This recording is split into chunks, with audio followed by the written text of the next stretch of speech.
And so, Dr. Monteleone, we saw the news today about Bronny James. And, when sports fans see that news and they see the words cardiac arrest, I think we automatically picture the worst. When you saw that headline scroll across the bottom of the screen or however you got the news, what was the first thing that went through your mind?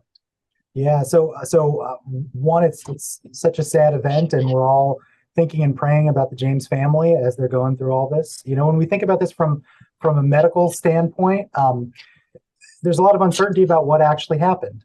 So the term that was used was cardiac arrest. That term means that the heart stopped and someone needed resuscitation. That could mean CPR, or that could mean kind of electrical shocks from an AED, an automated external defibrillator, in order to restart the heart. It's certainly a scary thing, and we're praying for him and his family as we go, and hoping to hear the best. How important are using measures like CPR or an AED in an instance like this? How much of a difference do they make in a positive outcome?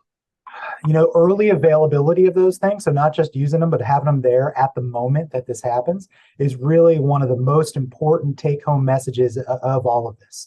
Every location where these athletic events are taking place, they really need to be prepared. And having something like an AED present, having individuals who are around that know how to give and provide bystander CPR is absolutely life-saving. It is the 100% difference between someone coming through this and having a great outcome and someone fatally passing away as a result of this happening suddenly.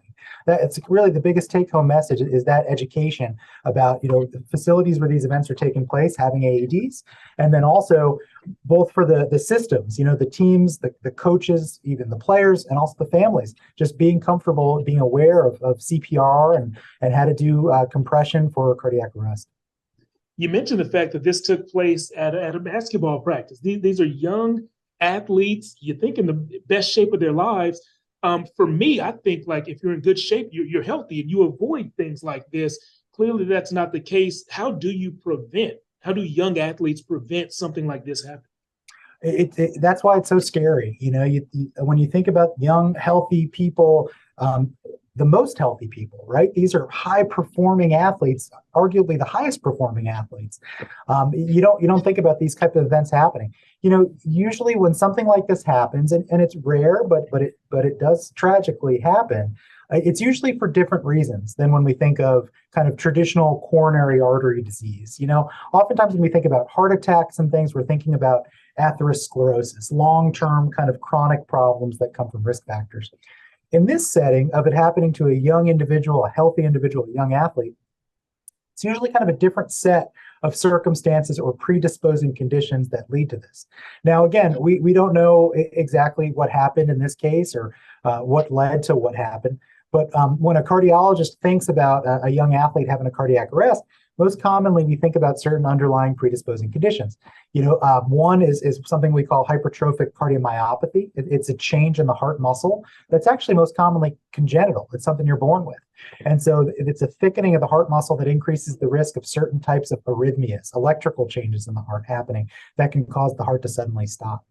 The coronary arteries, what carry blood flow to the heart, we think about them traditionally in individuals with certain risk factors for atherosclerosis causing a heart attack, quote unquote, that classic heart attack.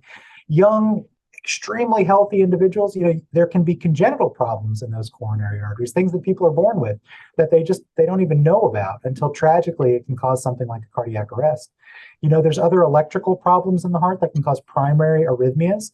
People can be born with predispositions to those that can also cause something tragic like this. And so commonly when we think about this happening in the midst of a athletic event to a healthy, active, young individual, we're thinking about those atypical types of scenarios. Like, again, recently in the NFL with Damar Hamlin, it was something else. It was this commotio cordis concept of a sudden trauma causing an electrical arrhythmia.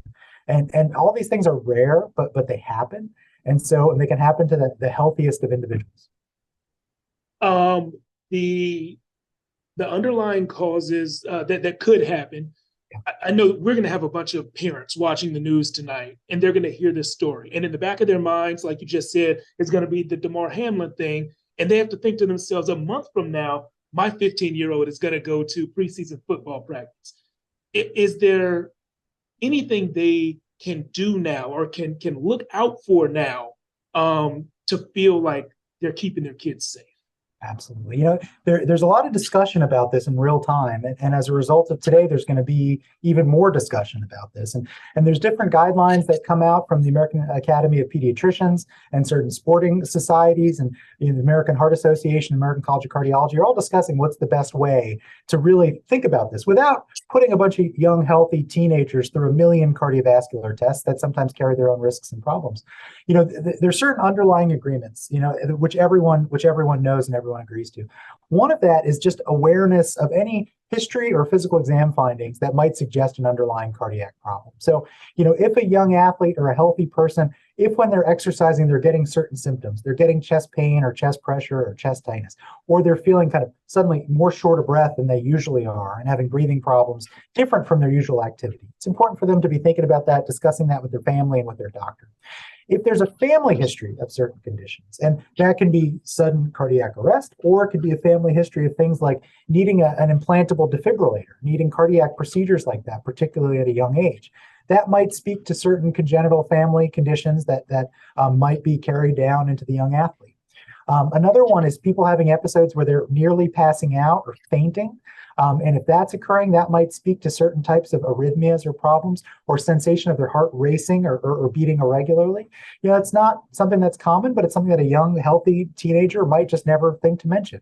And so going over all those questions about what's present in the person, but then also what's present in the family is extremely, extremely valuable. Now, there are heated conversations and discussions about what the future might look like for pre-athletic screening, whether some individuals should get electrocardiogram tests done or ultrasound of the heart echocardiogram tests done. And there's not been any real consensus in that on the young athlete. And the events of today and recent months are certainly going to spur a lot more conversation about that. No one wants to put a bunch of young, healthy teenagers through a bunch of unnecessary tests, but at the same time, anything that can be done to prevent something like this from happening is obviously extremely important. Some of the cases, though, some of the things we're discussing, even those pre-procedure tests don't necessarily find those conditions. And that speaks to the first part of our conversation, why the utmost importance is preparation for something like this happening. Because, the availability of that AED, the availability of individuals trained in CPR at the moment, that is an absolute game changer. And I know I guess I'm just honestly thinking like in the African-American community, I know we have stuff like hypertension, sickle cell, where like the rates are just higher. Cardiac events, cardiac arrest, is that higher in any gender, in any race, in anything like that? So it's a great question and something that we're kind of learning more and more about. There's certainly presence of certain types of cardiovascular conditions, including chronic cardiovascular conditions, like you mentioned, that are higher in other races. And we think about that very carefully when we're talking about optimization of chronic preventative strategies. We haven't necessarily seen too much of that in some of the predisposing conditions to young teenagers. And we're talking about pretty rare events too. And so, rare events in a small group, but extremely important for us to be thinking about all those kind of specific predispositions to do anything we can, to prevent this from happening to other people. Got it. Yeah. I think I have plenty, man. Thank you so much for taking some time to educate me. And I'm hoping that we can secure families with a different lens or maybe some questions, just asking the coaches, do you know where an AED is in case something happens at practice? So I'm hoping that we can help some people out. Absolutely. And, Damar Hamlin and the work that he's done already just in the months since this happened has just brought so much awareness to this.